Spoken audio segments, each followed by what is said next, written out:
오늘 말씀을 준비하면서 평화란 무엇일까? 이 평화에 대해서 다시 생각하게 됐습니다. 요즘 세상을 보면 평화가 절실히 필요하지 않습니까? 나라도 평화가 필요하지만 우리 가정에서도 평화가 필요합니다. 우리는 보통 갈등이 없고 다투지 않으면 평화라고 생각하기 쉽죠. 뭐 서로 싸우지 않으면 되지. 예? 다툼도 없고 서로 그냥 잘 나아가는 것처럼 보이면 그것이 평화다라고 쉽게 이렇게 생각할 수 있어요. 그런데 예수님은 이렇게 말씀하십니다. 오늘 본문의 마태복음 10장 34절을 보니까요. 내가 세상에 화평을 주러 온 줄로 생각하지 말라. 화평이 아니요 검을 주러 왔노라. 어떻게 보면 예수님께서 이 평화를 주지 않으실 것 같지 않다고 느끼지 않습니까? 예수님이 평화를 주지 않으실 건가? 그런데 이 말씀을 자세히 보면 예수님은 세상이 말하는 평화를 주시러 오신 분이 아니라 세상이 줄 수 없는 참된 평화를 주시러 오신 분이십니다. 예수님은 세상이 알고 있는 그 평화가 아니라 세상이 모르는 참된 평화를 주시기 위해서 우리에게 오신 거예요. 이런 참된 평화는 하나님께서 주시는 선물이고요. 은혜입니다. 또한 이것은 현실이 혼란하고 갈등이 있어도 받을 수 있는 것이 믿음으로. 우리가 말씀을 순종하고 예수님을 따르고 예수님과 함께 할 때 이 참된 평화를 하나님께 받을 수 있는 것이 이것은 사람의 의지가 아니라 은혜이고 오직 믿음인 것이죠. 그렇다면 오늘 말씀을 통해서 어떻게 이런 참된 평화를 누릴 수 있는지, 어떻게 해야 참된 평화가 우리에게 주어지는지 함께 살펴보겠습니다. 첫 번째로 우리 한번 소리내서 한번 첫 번째로 외쳐봅시다. 하나, 둘, 셋. 예수님을 가장 사랑합니다. 오늘 본문 마태복음 10장 37절에 아버지나 어머니를 나보다 더 사랑하는 자는 내게 합당하지 아니하고 아들이나 딸을 나보다 더 사랑하는 자도 내게 합당하지 아니하며. 이 말씀을 처음 들으면 마음이 불편해져요. 예수님께서 가족을 사랑하지 말라고 하시는 것처럼 들리기 때문입니다. 그러나 예수님은 가족을 버리라는 말씀이 아니죠. 여기에는 예수님을 가장 사랑해야 된다는 의미가 있지 않습니까? 예수님이야말로 참으로 제일 가장 사랑해야 되는 분이신 것이죠. 성경은 부모를 공경하라고 합니다. 남편은 아내를 사랑하고 부모는 자녀를 사랑하라고 합니다. 그러므로 예수님께서 가족 사랑을 부정하시는 것이 아니에요. 오늘 여기에서 예수님은 우리의 삶의 그 가장 높은 자리, 가장 우리 마음의 중심인 그곳에는 오직 하나님만이 그 자리에 앉으셔야 된다는 것이죠. 하나님만이 우리 각자의 가장 중요하게 여겨야 할 분이시라는 것입니다. 우리의 마음에는 항상 가장 중요한 것이 있어요. 어떤 사람은 돈이 가장 중요하고요. 어떤 사람은 건강이 가장 중요합니다. 또 어떤 사람은 가족이나 자신의 체면을 가장 중요하게 여겨요. 그런데 그 자리에 하나님 아닌 다른 것들이 있으면 우리는 그것을 잃을까봐 늘 두려워하잖아요. 불안해하고. 그러면서 왠지 걱정, 근심에 쌓여서 평화를 잃지 않습니까? 하나님 자리에 다른 것들이 있다면 오히려 그것 때문에 우리가 두려워하고 불안해하고 그리고 정말 근심 걱정에 쌓이게 되는 것이죠. 반대로 예수님을 가장 사랑하면, 하나님을 가장 사랑하면 우리가 가족도 더 사랑할 수 있는 것이고요. 물질도 바르게 사용할 수 있는 것이고요. 성공도 하나님께 맡길 수 있습니다. 그 가장 높은 자리에 다른 것들이 아니라 예수 그리스도 하나님께서 계시다면, 거기에 앉아 계시다면 우리는 바로 살 수 있는 것이고, 가족도 사랑할 수 있고, 물질도 바르게 사용할 수 있고, 성공도 하나님께 맡길 수 있는 것이, 참된 평화는 모든 문제가 사라질 때 오는 것이 아니라 예수님이 내 삶의 가장 높은 자리에 계실 때, 하나님께서 그 가장 우리 마음의 중심에 계셨을 때, 그럴 때 참으로 우리가 참된 평화를 누릴 수 있는 것이죠. 한 번은 그 성인 영화 배우의 그 간증을 제가 들은 적이 있습니다. 그분이 그 예수님을 믿고 그 배우의 직장을 그만뒀대요. 그리고 예수님을 영접한 그 간증의 이야기를 들었었는데요. 전에는 그분이 그 돈도 많이 벌고 그래서 걱정이 없었다고 합니다. 또 무엇보다 그 SNS에 자기를 따르는 사람들이 너무 많아가지고, 그래서 어느 때는 이제 자기가 힘들고 뭐 감기 기운이 드는 것 같다고 이렇게 얘기하면 많은 사람들이 그를 위로하고 그랬대요. 그러니까 예수님 믿기 전에는 돈 걱정도 없었고, 특히 사람들의 위로를 너무나도 많이 받았다라는 거예요. 그런데도 불구하고 그의 마음은 공허해지고 평화가 없었다라는 것입니다. 점점 메마르지는 그런 삶을 경험하면서 너무 괴로웠대요. 다행히도 예수님을 만나고 예수님을 영접하고 난 다음에 그의 마음에 참 평화를 느낄 수 있었다고 그런 간증을 들은 적이 기억납니다. 우리가 볼 때는 보통 뭐 문제도 없고 사람들도 많이 이렇게 위로의 말을 하면 그것이야말로 참으로 평화를 누리는 것이 아닌가라는 생각이 들잖아요. 그런데 그 간증을 통해서 다시 한번 제가 느끼게 된 것은 아니라는 것이죠. 오직 예수님, 하나님만이 참으로 우리 마음에 평화를 주지 않으신다면 그 참된 평화를 우리가 누릴 수 없다라는 것을 우리는 잊지 말아야 되는 것입니다.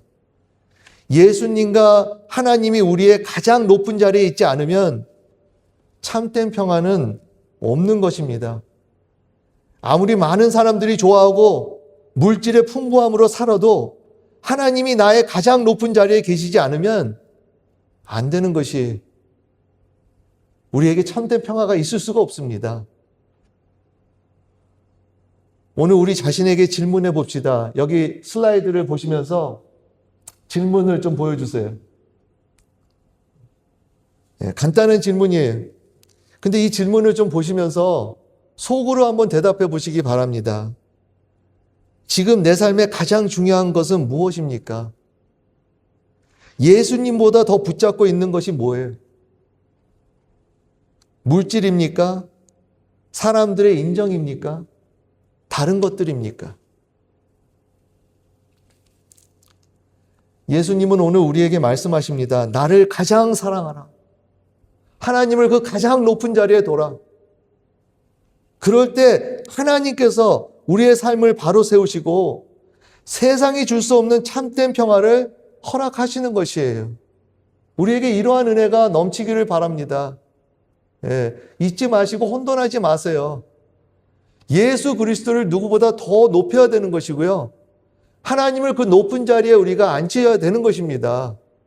그럴 때 우리가 가족도 가장 바르게 사랑할 수 있는 것이고요. 그럴 때 우리가 물질도 바르게 사용할 수 있다는 거. 오늘 내 삶에 그 높은 자리에 누가 있습니까? 하나님 말고 다른 것이 있다면 오늘 이 시간이라도 회개하시고 내려놓으시기 바랍니다. 그리고 예수님을 그 가장 높은 자리, 그 가장 그 중심인 그 우리 마음에 두시기 바랍니다. 어떤 분은 이런 말을 들으면 참 어려워요. 그렇죠? 내가 그러면 나 어떻게 살라고? 난 정말 못해요. 그러면 우리가 이럴 때 간구 기도해야 되지 않습니까? 못해요 그러지 말고 전능하신 하나님 앞에, 그리고 우리를 누구보다 더 사랑하시고 우리를 용서해 주시고 우리를 너무나도 잘 아시는 하나님 앞에 나오셔서 간구하는 것이죠. 하나님 도와주시옵소서. 저도 이 얘기 다 알지만 당신을 누구보다 더 높여드리고 내 삶의 그 가장 높은 자리에 앉혀야 되는데도 어렵습니다. 힘듭니다. 저를 도와주시옵소서. 저에게 용기를 부어주시옵소서 하고 우리가 이렇게 간구할 때 하나님은 그 기도를 나무라지 않으시잖아요. 오히려 하나님은 그 기도를 들어주시고 성령을 부어주시고 우리에게 능력을 주시고 하나님께서 다 하시지 않습니까? 여기에서 우리가 핑계를 드리는 것이 아니라, 핑계내는 것이 아니라 오히려 더 하나님께 무릎 꿇으시고 누구보다도 그 다른 모든 것을 다 내려놓으시고 오직 예수 그리스도를 높이시고 하나님을 높이셔서 참으로 영광 돌리는 우리 모두 되기를 바랍니다. 그럴 때 우리가 참된 평화를 누릴 수 있다라는 거. 그 평화는 밖에 있는 것이 아니라 우리 마음에 넘칠 수 있다라는 거. 그리고 오히려 그 평화가 있을 땐 바깥에 혼돈이 있을지라도 어려움이 있을지라도 갈등이 있을지라도 우리가 이겨낼 수 있다라는 사실을 명심하시고 그 높은 자리에 오직 예수 그리스도 하나님을 두시고 하나님을 섬기는 우리 모두가 되기를 간절히 바랍니다. 계속해서 두 번째, 우리가 참된 평화를 어떻게 누릴 수 있습니까? 어떻게 받을 수 있습니까? 자기 십자가를 지고 예수님을 따를 때입니다. 우리 모두 나의 십자가를 져야 되는 것이에요. 그리고 나를 부인하고 예수님을 따를 때 하나님께서 그 참된 평화를 누리게 하시고 무엇보다 더 그 평화를 더 깊게 경험하게 하지 않나라는 생각이 듭니다. 오늘 본문 마태복음 10장 38절 39절에요. 또 자기 십자가를 지고 나를 따르지 않는 자도 내게 합당하지 아니하리라. 자기 목숨을 얻는 자는 잃을 것이요 나를 위하여 자기 목숨을 잃는 자는 얻으리라. 여기 먼저 십자가를 생각해 봅시다. 십자가는요, 오늘처럼 이렇게 목걸이를 거는 장식용으로 사용하지 않았어요. 이때 당시에. 십자가는 가장 고통스럽고 수치스러운 사형 도구였습니다. 이것은 이때 당시에 십자가가 무슨 신앙의 어떤 상징도 아니었어요. 이건 너무나도 부끄러운 거였고 수치스러운 거였고 정말 이것은 끔찍한 거였습니다. 그러므로 예수님께서 자기 십자가를 지라고 하신 것은 예수님을 따르는 길에는 이런 희생과 헌신이 따른다는 얘기예요. 우리가 예수님을 따를 때 손해를 볼 수 있습니다. 오해를 받을 수 있고요. 또한 내가 원하는 것을 내려놓아야 할 때도 있습니다. 그럼에도 예수님을 따르는 것을 멈추지 말고 중단하지 말아야 돼요. 어느 목사님이 이런 말을 한 것이 기억이 나요. 그분이 뭐라고 하냐면 믿는 자는 십자가를 져야 되지만 이 십자가를 지는 이유는 예수님을 따르기 위해서다. 십자가 자체를 지는 것이 목적이 아니라 예수님을 따르기 위해서 십자가를 져야 된다는 거예요. 어떻게 보면 그 말이 그 말 같지만 그렇지 않아요. 어떨 땐 저희는 그냥 내가 손해봤지, 내가 피해봤지 그러면서 그냥 거기에서 멈출 수가 있습니다. 그러면서 마치 그것이 바른 신앙이라고 오해할 수가 있어요.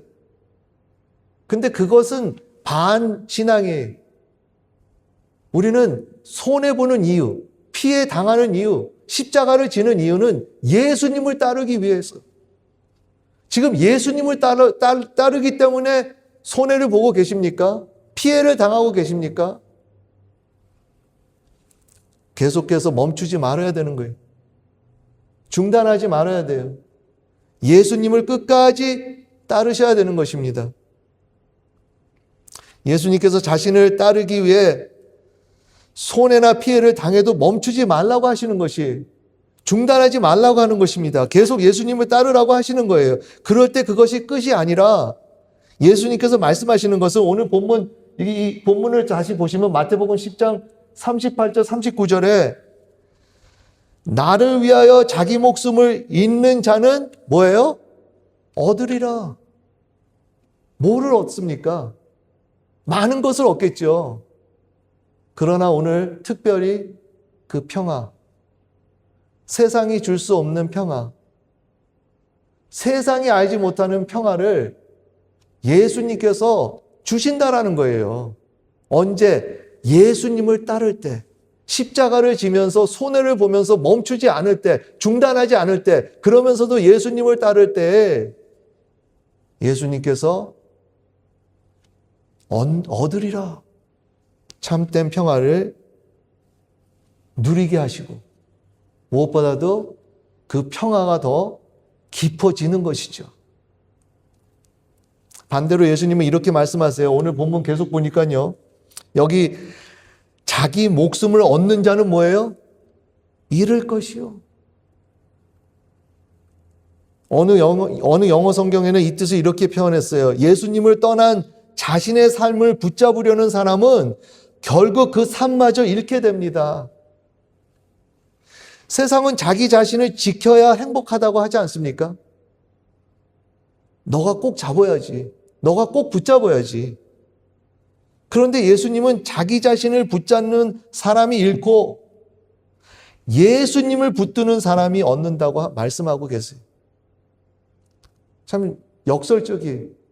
세상은 너 삶을 너가 꽉 붙잡아라 라고 얘기한다면 예수님은 그 삶은 있는 삶이고 예수님을 붙잡을 때 얻는다 라고 하는 것입니다.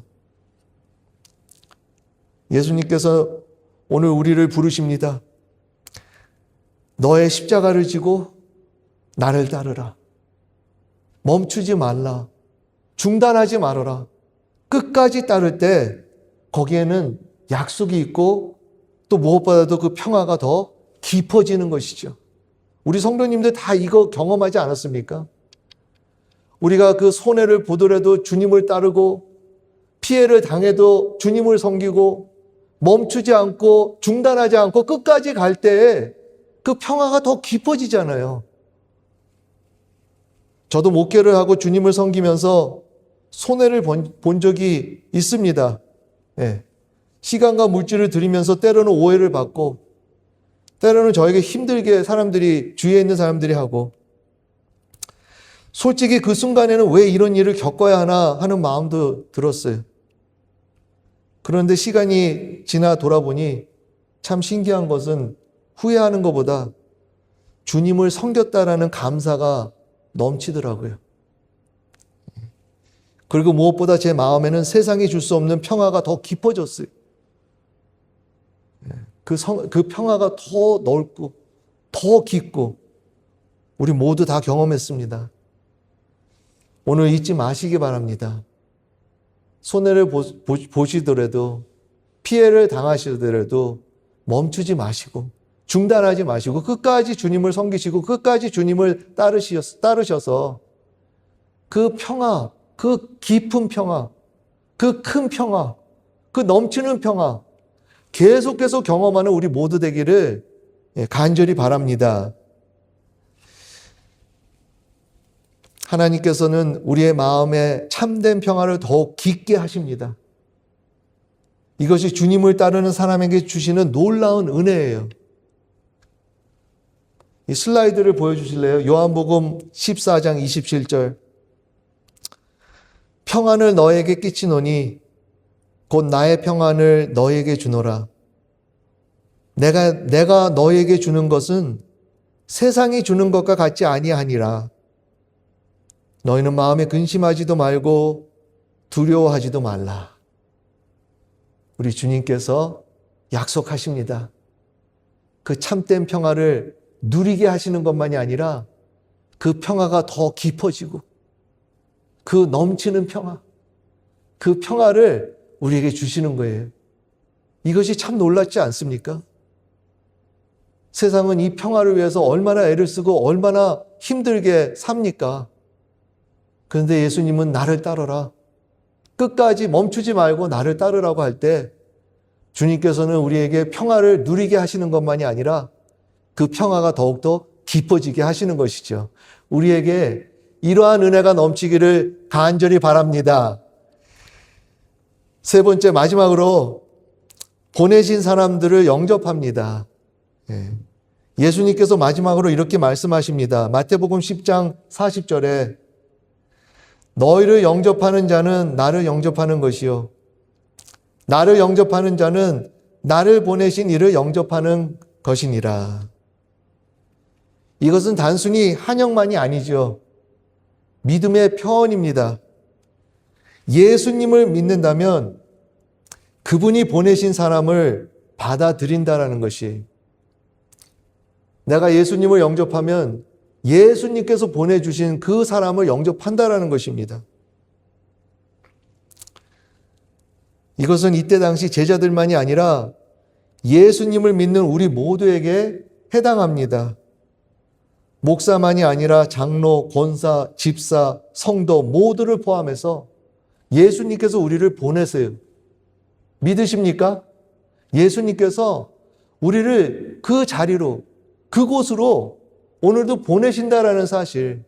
오늘 예수님께서 이 예배 자리로 인도하셨어요. 그리고 예수님께서 우리를 계속해서 그 일터로, 그 가정으로, 그곳으로 계속 보내신다라는 것을 믿으시기 바랍니다.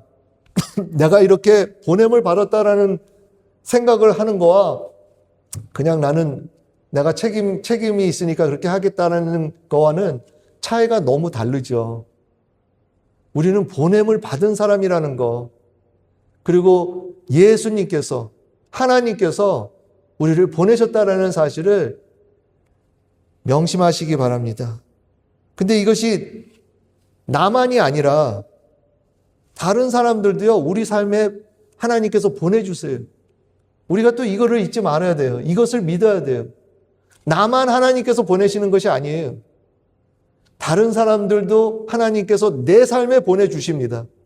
우리 삶에 보내주세요. 우리 모임에, 우리 공동체에 하나님께서 다른 사람들도 보내주세요. 그걸 믿으셔야 되는 거예요. 예수님을 믿는다면 그 사람들을 우리가 영접해야 되는 것이, 받아들이는 것입니다. 그 사람들을 섬기는 것이. 그러면서 예수님께서 뭐라고 하시냐면요, 마태복음 10장 42절에 또 누구든지 제자의 이름으로 이 작은 자 중 하나에게 냉수 한 그릇이라도 주는 자는 내가 진실로 너에게 이르노니 그 사람이 결단코 상을 잃지 아니하리라 하시니라. 여기 작은 자라고 말씀하셨어요. 작은 자. 작은 자는 누구입니까? 예수님께서 우리 삶에 그 다른 사람들을 보내주시는데 작은 자도 보내주세요. 근데 이 작은 자는 누구일까? 제가 생각해 보니까 작은 자는 우리가 생각하기엔 아니라는 사람. 저 사람은 미숙하니까 아니야. 그런데 예수님은 그 사람까지도 보내신다라는 거예요. 보내셨고. 그럴 때 우리가 그 사람에게 어떻게 대접을 합니까? 여기 예수님께서 뭐라고 하시냐면 냉수 한 그릇이라도. 이것은 작은 어떤 섬김 아닙니까? 우리가 어쩔 때는 우리의 부족한 리소스를 보면서 나는 아무것도 할 수 없습니다. 나는 어떻게 대접할 수 없습니다. 라고 하지만 예수님은 냉수 한 그릇이라도 작은 섬김이라는 거예요. 내가 할 수 있는 작은 섬김으로 어느 누구를 대하고 받아들이면 드리라는 것입니다. 작은 관심, 작은 격려, 작은 사랑을 베푸는 것이, 누군가를 따뜻하게 맞이하는 인사 한마디, 아픈 성도를 위해 기도하는 작은 섬김, 이 모든 것을 예수님께서 귀하게 여기신다라는 것입니다. 그럴 때 예수님은 우리의 작은 섬김을 기억하시고 이렇게 말씀하시죠. 오늘 본문을 계속 보세요. 내가 진실로 너에게 이르노니 그 사람이 결단코 상을 잃지 아니하리라. 이 상은 참된 평화라고 볼 수 있지 않습니까? 우리가 서로를 소중하게 여기고 하나님께서 보낸 사람을 작은 섬김으로 대할 때 참된 평화를 누릴 수 있다라는 것이, 더 나아가서 여기는 결단코 잃지 아니하리라, 여기에는 빼앗기지 않는다라는 의미가 있지 않습니까? 결단코 잃지 아니하리라. 다른 사람들에게 그 참된 평화를 빼앗기지 않는다라는 것이 대단하지 않습니까? 저는 이 말씀을 보면서 와, 우리 주님 참 놀라우신 분이시다. 세상은 이 평화 뺏기지 않기 위해서 얼마나 애를 씁니까? 그런데 예수님은 그 작은 자라도 작은 섬김으로 대할 때 결단코 그 상을 잃지 않는다라는 거예요. 빼앗기지 않는다. 우리가 이 말씀대로 살아갈 때 우리의 평화는 흔들리지 않고 주님께서 주신 그 평화는 빼앗기지 않는 것이, 우리 교회가 이런 상을 예수님께 받기 바랍니다. 우선 작은 사람 같은 사람을 섬기는 겁니다. 그리고 나의 부족한 리소스에서도 냉수 한 그릇 같은 작은 섬김으로 대하는 것이, 그럴 때 하나님께서 우리 각자에게 흔들리지 않고 빼앗길 수 없는 참된 평화를 주실 것입니다. 사랑하는 성도 여러분, 우리는 모두 평화를 원합니다. 그러나 오늘 예수님은 세상이 말하는 평화보다 더 깊고 더 큰 평화를 보여주셨어요. 그 평화는 환경이 좋아져서 얻는 것이 아니고 갈등이 모두 사라져서 얻는 것도 아닙니다. 예수님과 함께 살아가는 사람에게 하나님께서 주시는 선물이에요. 그래서 그 평화는 세상이 줄 수 없고 빼앗을 수도 없습니다. 우리의 현실은 여전히 어려움이 있고 해결되지 않은 문제들이 있습니다.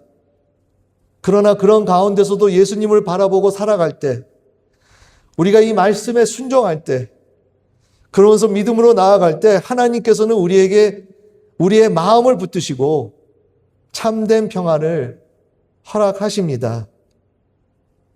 이번 한 주도 그 평화를 누리며 살아가는 우리 모두가 되기를 주님의 이름으로 축원합니다.